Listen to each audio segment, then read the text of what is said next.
Hi there, folks. My name is Wing24, and welcome to another episode of the Three Grumpy Simmers. And we are most definitely the three technically challenged simmers at the moment. More on that in just a moment. Now, of course, as always, to introduce my two fellow Grumpy Simmers, we are joined, of course, once again by Sergio from Helisimmer.com. Hey everyone. And, of course, we are joined by the purple hat-wearing new residents moving into and pukin' dogs aficionado, Drew BelGeode. Thank you, Hitler. They gave me two of these shirts. Puking dogs forever, baby. Yes, as he did say, yeah, I got a new house. Look at that. We're in a new digs. This is the new official Boomflower Studios. And yeah, the sun is bright because normally we do this stuff at what, 4 a.m.? But what happened at 4 a.m.? Something. I hit the wrong button and may have tried to live stream it instead of recorded it, and then the live stream didn't ingest properly, so you couldn't even save So recording. now we're back. So again. we're back for take 2.5, I think. Yeah. Seriously, Something like that. It's 2.5, yes. Okay, so we've talked about this before, and the thing is that, guys, we all love this, and we don't mind doing this, but at the same time, trying to organise three people on three different continents in three really different time zones can be a pain in the ass. Not to mention, it's been so crazy like the last couple of months, because I mean, I know those of you who are watching who are also like followers of my channel know that I haven't posted any videos for a while. Well, let's see. I was in Florida, in Fort Lauderdale, for my granddaughter's first birthday. Yay! And after I finished that, like the day after we came back up from Florida, we closed on a new house. This new house. So pretty much the last month and a half has been me trying to move everything in. I haven't been able to put any videos up, so huge apology to all of my viewers. I promise I'll be having some more videos coming really soon. In 2 more weeks. TM, 2 more weeks. Your loyal fans are waiting, of course, there, and of course it's been challenging for all of us with life getting away. But so thank you to everyone for all three of our channels. And don't forget, for those who may not have seen it, don't forget to check out Helisimmer's weekly flyby. Weekly flyby. That's it. Yes. So great little summary of things relating to helicopters for those interested in that. Check that out, channel on the Helisimmer channel. I do want to say, just rolling back to your puking dogs, I'm just going to say, until I get my VF111, until I get my Sundowners, I'm sorry, it's not the same. I'm sorry. I don't know what to tell you. It's the A model. It's not the B model. We've got the B model. Heat Blur needs to get it in gear and give us the A model. Then you'll have your Sundowners. I promise. Come on, Heat Blur. What are you doing? Come on. Help a brother They're sending out T-shirts. Leave them alone. Okay. This switch business don't make F14s anymore. Yeah. Just make T-shirts now. Hey, Just make T-shirts. That's it. You need to. Okay, Heat Blur, I love your T-shirts. I will buy the VF111 T-shirt, but you need to give me the A first, apparently. So chop. Anyway, okay. So we're here. So in our last episode, of course, we were still reeling from the proverbial bomb that that Microsoft dropped on the community from a great height. We're calling it the FS bomb now. It pretty much was, and seriously, I can never get over your description of the Orbix team coming back from dinner. Just that was just. Yeah. I know the team, and I can just visualize every single one of them actually how they would have looked when they're coming back from dinner. So. We were obviously still dealing with that, and in our episode, we tried really hard to minimize the speculation, because at the end of the day, until a couple of days before we record this episode, all we had to go on was those 100 seconds of video, and that was it. And then this week we saw the release of a couple more videos and some more screenshots. But we tried to minimize the speculation and focus on what we could see. But of course, when you release something on the internet, wild speculation will follow. So, and I guess what we're going to do in this episode is we're going to come back, we're going to look over some of the new stuff that's been released, and sort of maybe look at some of the other things that are around that as well. One of the things that I really want to just call out is I really want to say. A big sort of, I have to give like the media team, the marketing team, a bit of a standing ovation for Microsoft, because so in their thing, and I must admit I was a bit dubious about this as well. There was commentary about how they are monitoring, they're listening to the community, and they're monitoring the community feedbacks and whatever, and one of and obviously the biggest forum around is AppSim. Yep. And there was this classic thing where, the AppSim forums can be impolite at times, shall we say? But one of the comments that was made on the AppSim forum was that Microsoft don't care about the community. They only listen to their own forums. They never listen to us. And then in the press release, Microsoft actually quote that user, and they went, "Well, this is awkward." And I seriously, I gotta give them props on that one. I've got to give you props on that, Microsoft, because that was just so beautifully well played. It really was. So yes. And now meanwhile Microsoft got FSX back, right? Which was yet another bomb. So and that's probably what we're going to start this week. Is probably before we go into the screenshots that have just been released. Let's look at the news of Microsoft bringing FSX back into their fold and taking away from Dovetail. Which I called it. Exactly. Drew, you called it. And so did Frugal. So Frugal had commented on his one as well, on his take of the system as well. And bringing it back into the Microsoft fold, I mean, are we really surprised by it? Like, some people are a bit surprised by it, some people are not. Like, what are we thinking about that? Honestly, I think the only thing that surprised me about the whole deal was I didn't realize that contract actually had, I guess, a term limit. I thought that what Dovetail was doing was actually buying out the code. Like, hey, I've now got the rights to use this in perpetuum. I didn't expect there to be, like, what was it, a 5-year limit they said that was on there, a 5-year term? Yeah, 5 years. This was not common knowledge before. But they did not mention a 5-year limit. They said the contract was a 5-year one, but they didn't say there was a limit, right? So maybe more like a sunset clause. Was it actually a limit? I was actually surprised, to be honest. I was surprised because, first of all, because I didn't know that Microsoft wanted to get into flight simulation again. Okay, and I wasn't knew that up to you and the entire planet. Right. So that's the first thing, and the other thing was, just like you guys, I was under the impression that Dovetail Games had bought the actual code and the actual rights ad eternum for FSX. Well, so in that aspect, I was surprised. Yeah, I was not expecting that to happen. Yeah.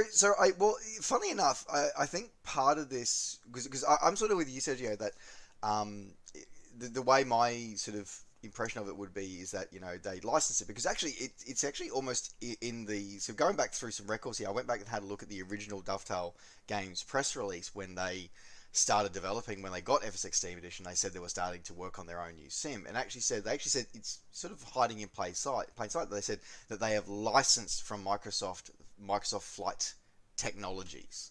So and that's the thing, is sort of license. So and that's it sort of means you don't own it, you didn't buy it, you right. Sort of you're borrowing it for a fair money. But I think to your point, that the thing is, no one back then, no one actually digged into this, right? No one cared. No one tried to realize what was, we just, we got information, and no one tried to dig deeper and understand exactly what the terms and conditions were.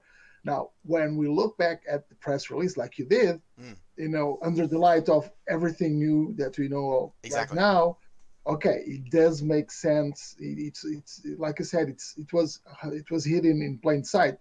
I wouldn't say it was actually, no one was actually hiding anything. We weren't just not interested in the wording behind the contract and in the wording behind the press release. So we just ignore that. And now that things have changed, yeah, exactly. We sort of got this thing. And personally, I think that they did license it permanently. However, it probably would have had a like many contracts do. They have a period of review. So after so many years, or so many months, like a probationary. It's sort of after so many years, both sides will sit down together and go, okay, is this working for this? How can we change this contract to make it improve it? I mean, as business people, it's something that I see a lot. And it's in corporate contracts everywhere. It's in smaller contracts with small businesses. So. In that regards, I guess I look at it and go, okay, so and again, like you said, Drew, they didn't say that they terminated a contract or that the contract was only for 5 years. It is after 5 years we're now bringing it back to FSX. So I think it's more that it's not so much that they had it taken away from them. They just simply got to the point with review and they just went, you know what, we're coming back into the space now. Thanks very much, Dovetail, for all the capital and all the hard work of actually bringing it over onto Steam platform and actually, updating it to work with modern operating systems, which Microsoft didn't do, by the way, folks. Like that was Dovetail that did that. So you can thank them for having it being able to work on Windows 10.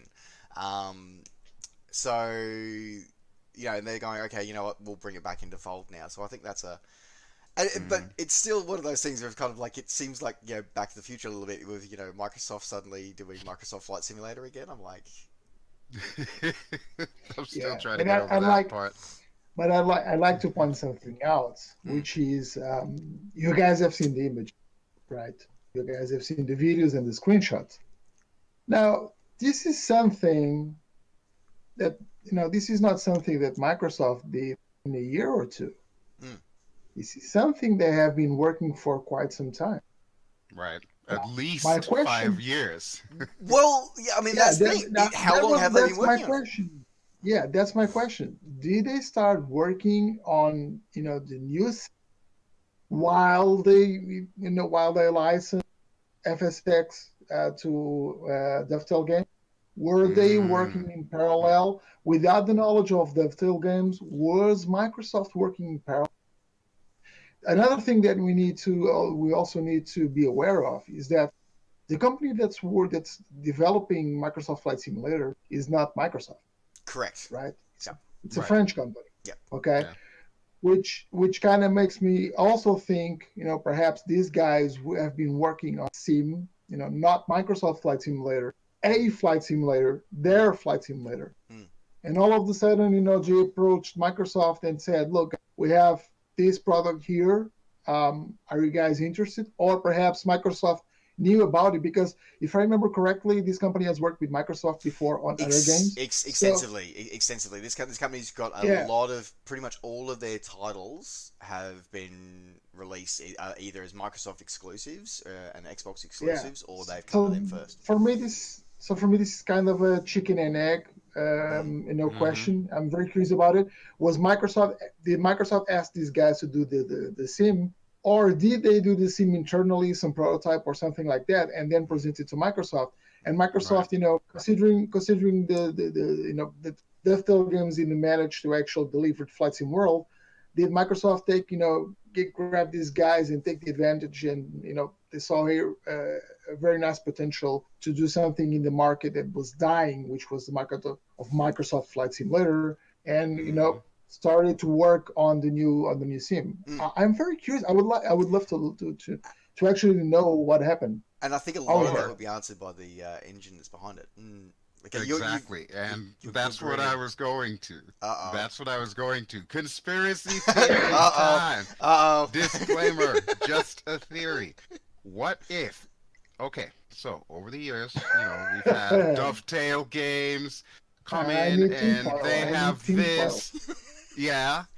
And hey, we've got this new sim, Flight Sim World, that happens to have True Sky technology and this and that and the other thing. And then, of course, as we all well, no, because that's pretty much what this entire program has been about from the get-go. Mm-hmm. Dovetail Games, okay, no more Flight Sim World.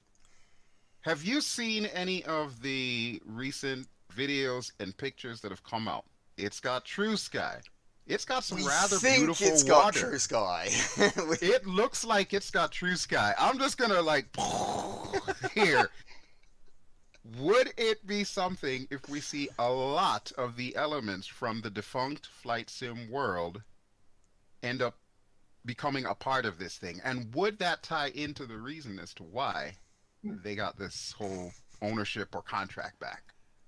Nah, that's impossible because it's sacked, remember? No one in the community. Well, that's... like that's ever stopped anybody before. Yeah, you know I'm being sarcastic, right? Big disclaimer. You know what I thought? This entire section is a bit of jest at the moment. Please. Yeah, this is me just like poking the fire here. Yeah, this is us being us in the series. Take it and run. Go ahead. Oh my god! Yeah. All right. Because honestly, guys, we don't know anything about the news.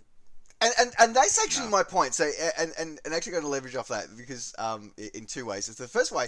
I hope in some ways that we see at least the cold and dark option and the little helmet with the little headset with the checklists come up for how to start your aircraft. I hope that comes back. I like that. I love that. Yeah. But again, leveraging off your point, Sergio, of like we don't know anything. Again, like okay, so this week we saw the release of the first lot of insider previews, so insider preview information,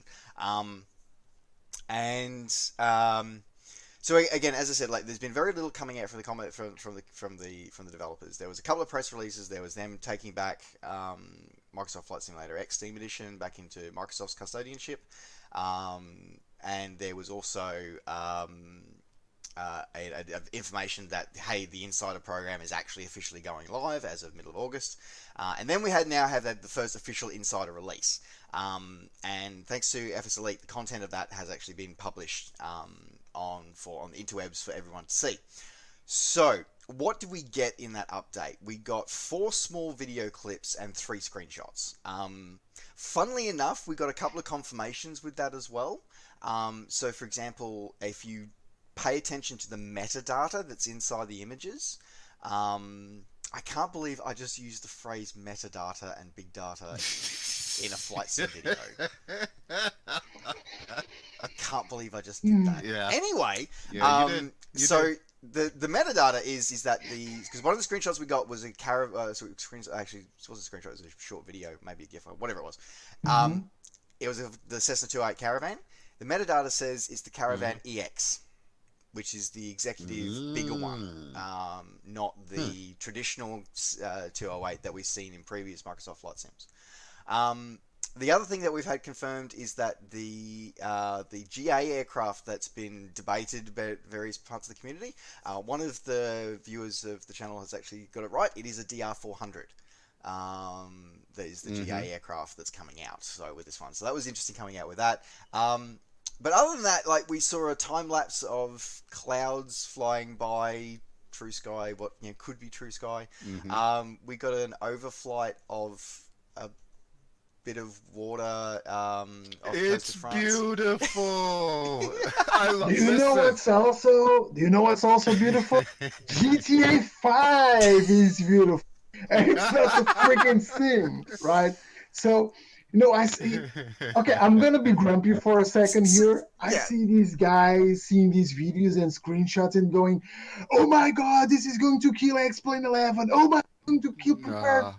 Guys, it's just eye candy. A lot of guys can make pretty videos and pretty images. It's just eye candy. We know nothing about the sim. I'm talking about the part of the community or of the simulation that I love and I'm passionate about. I don't even know if it has helicopters, to start with. Or carrier ops. A couple of guys, or carrier ops. A couple of guys asked me why I'm not covering. Why is it that I'm not covering the new flight simulator more? And I told them, well, because there are, for a couple of reasons. One of them is that we have no actual news. That we have some videos and screenshots, but it's not actual news. And the other thing is, I cover helicopters. I'm not going to cover a sim that has no helicopters. And right now, I don't know if it has. Am I hoping that it has? Yes, of course. Am I hoping that it has helicopters made properly? Which I suspect it doesn't, to be honest with you guys. I suspect it doesn't, but you know what? I hope it does. I have high hopes. You know, I really hope it does. Or I hope that at least if they don't release helicopters the right way, they do it in the future. You know, they listen to us and do it in the future. But that's the reason I'm not covering Microsoft Flight Simulator right now, because I have no idea. And that's the thing. We have no information. We have, like you said, Tristan, we have 100 seconds of video, the first videos. We have a few more seconds for the 4 new videos that show us clouds and water. Yep. We have 3 or 4 more screenshots, and that's it.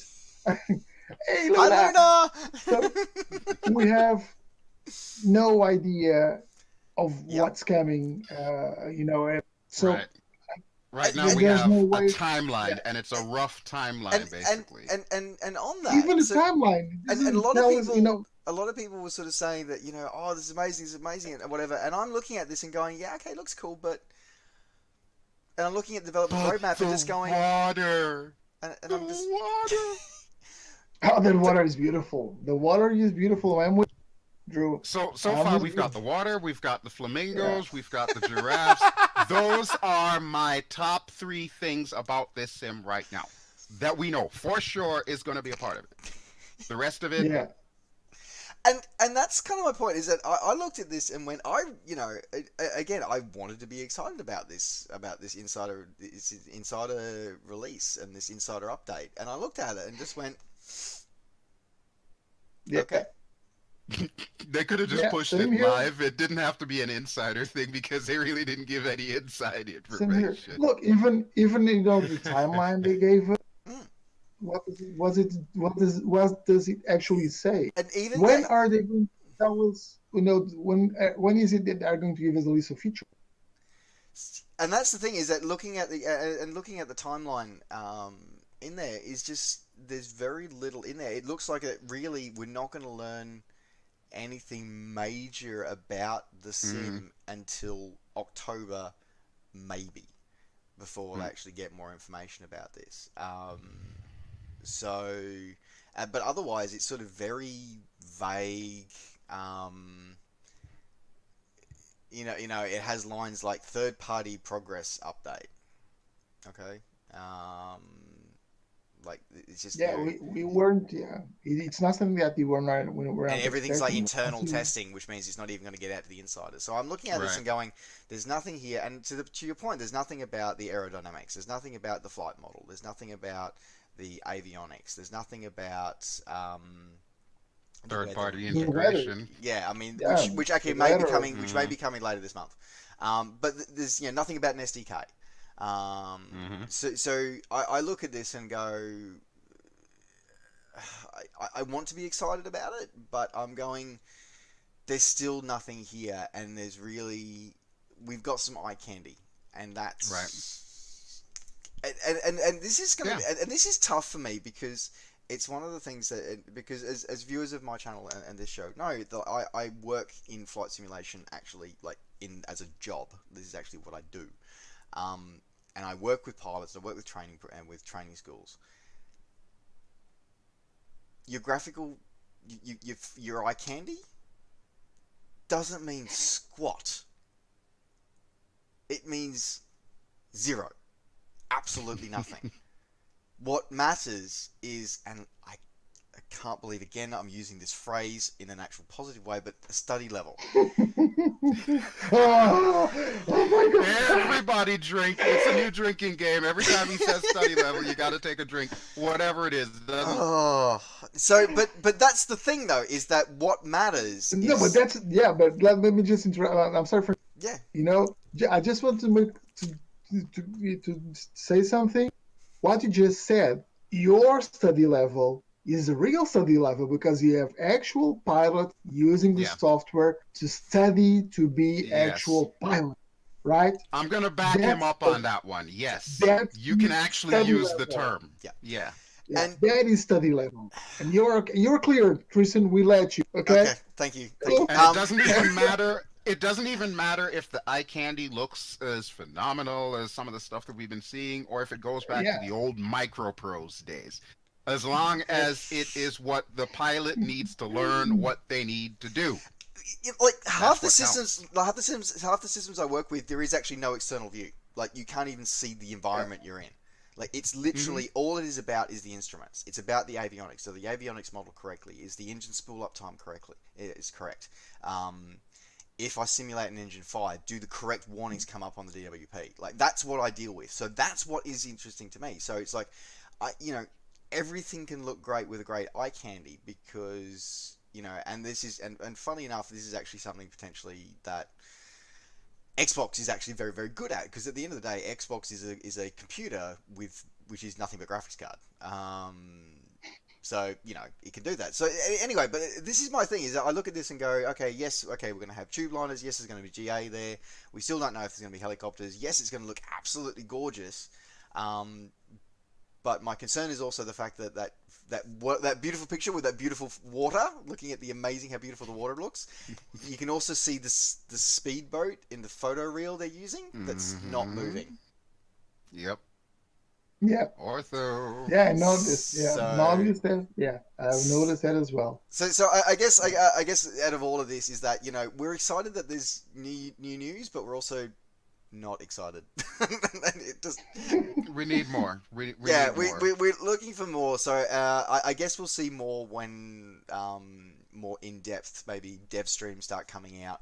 But that's the other thing that's been interesting, is that the development team's been very quiet. Like even I'm surprised that FSElite haven't managed to get an interview yet, because it's like, of all the people out there, like FSElite, like anyway. I guess we'll see how they deal with the community moving forward. I've been trying to get in touch with them for some time, and we know you've been trying. Professional nagger. Professional nagger. Yes. So I did get a response from the marketing team, but it's they just shit. And there's no interviews right now, no nothing. So just just wait and see. Which is kind of disappointing. So disappointing.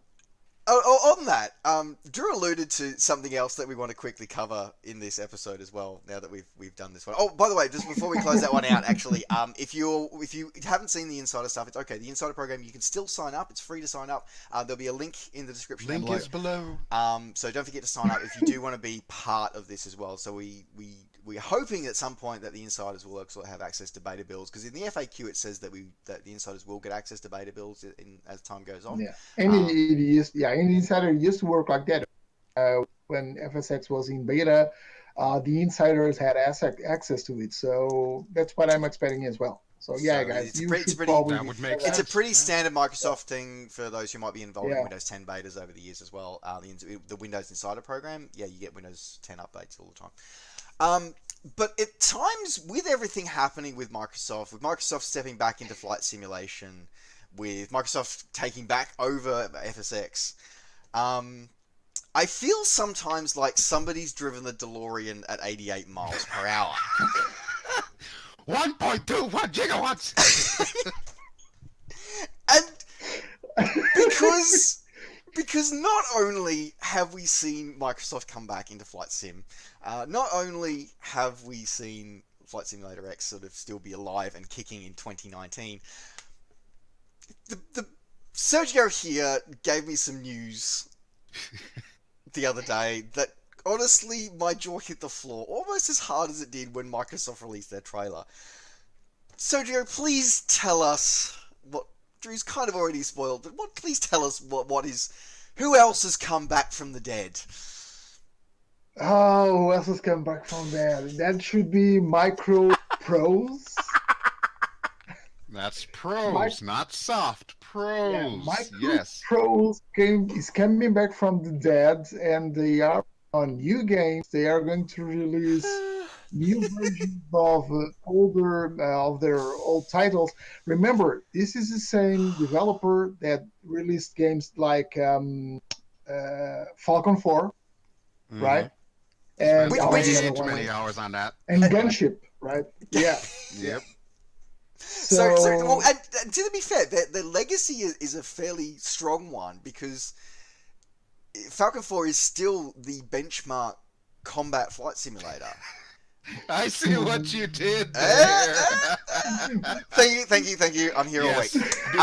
BMS has definitely taken over Falcon 4, and it is still alive and kicking. Yes, it's out there. Microprose knew doing back then, and you know what? What That's really? Crazy. You know what I'm really excited about when I saw this? Gunship and other sims were not actual full-blown sims, just like Falcon was. But the thing is, and this is very important, guys, and this is what got me really excited when I started to dig a bit more. David Leggetti, the CEO of Microprose, is also the CEO of a company called Titan IM, which develops software for military training. I think it was Sweden or Denmark or something, a country up north in Europe that recently closed the deal with them for crew training. And Titan IM uses this stupendous, gorgeous, unbelievable engine called Altera, which is just mind-blowing. And not only David is the CEO, the CEO of Microprose, is the CEO of Titan IM, he was also involved in VBS, which is the military or professional version of ARMA. Yep. No kidding. Huh. So VBS as in fully VR capable ARMA could potentially be ARMA 4 type thing? Yeah, kind of like that. I went to Madrid here to a sim event, and the Spanish army was there with VBS demonstrating, the abilities of the sim and explaining how they use the sim for crew training and personal training and getting communication training between the helicopters and crews on the ground. So this is the same guy behind these amazing professional platforms, professional tools, and all of a sudden, he just wakes up and he brings Microprose, back from the dead. Of course, I'm not expecting Microprose to release professional products, but I am expecting for Microprose to at least do something that is very similar in quality and complexity to what Falcon was back in the days when Falcon was released. I'm hoping this. I got some new information today, which I cannot, tell you guys right now. Stop teasing us! Here he freaking goes. I've got some information today from Microprose, and I can tell that they are working on other titles. They are going to release one like Warbirds 2020 or something, and they are going to work on another. I'm just waiting for some confirmation on something else. But yeah, I'm getting excited about this. So and it's weird for me because I remember Microprose was one of the I think it was one of the first games I ever played. It was so I played Gunship. I remember playing the original Gunship, and then I remember everybody's played Gunship. in some ways, I feel sorry for kids of today. They never get to experience, the joy of seeing those 8-bit graphics. And then I remember playing. Well, I'm glad they haven't. They would die. All they want is eye candy and clouds moving and water. It was easier to die in that than it is in DCS currently flying the Huey. So true. And I remember spending hours and hours and hours playing Red Storm Rising, which is an adaptation of the Tom Clancy novel. The Tom Clancy thing. But it was you in charge of a submarine. That's why I had such an attack of nostalgia when I got sent a copy of Dangerous Waters to review, because that was just Anyway, so we've definitely been on. Tell you this. If you don't follow them on Twitter, they release a couple of shots showing the new engine. Pretty nice. There you go. We'll pop that in the description. More exciting than the water in Microsoft Flight Simulator? Well, let me tell you this, Drew. A couple of screenshots, forest, mountains, a Blackhawk, and an Apache. Yes! way more exciting. Okay, well, okay, I'm gonna take his word for that. They're helicopters. They're helicopters. Yeah. All right, folks. Thanks very much for joining us on this latest episode of the Three Grumpy Simmers as we travelled through time. As we've travelled through time and space in our quest for updated news about flight simulators. It's been an interesting journey. So yes, thanks very much for joining us, folks. And thanks for sticking with us and bearing us while we were on a bit of a hiatus while life got in the way. So thank you very much for joining us. Anyway, folks, that does wrap up this episode of the Three Grumpy Simmers. So I want to say thank you very much to both my fellow Grumpies for joining us. So thanks very much to Sergio from Helisimmer.com. Bye, people. And thanks very much to our purple hat wearing new homeowner puking dogs aficionado, Drew BelGeode. One of these days, alrighty, folks, we're going to get on that Forestall. But anyway, and of course, my name's been Novoid24. My name's been Novoid24. Thanks very much for joining. Don't forget, as always, to like the video and subscribe to the channel if you're enjoying these videos and want to see more. And of course, please consider maybe supporting us and our efforts as Three Grumpy Simmers by looking on our Patreon, all in the description down below. All right, folks, thanks very much for joining. Take care, safe skies to all, and we'll see you next time. Bye for now. Ciao.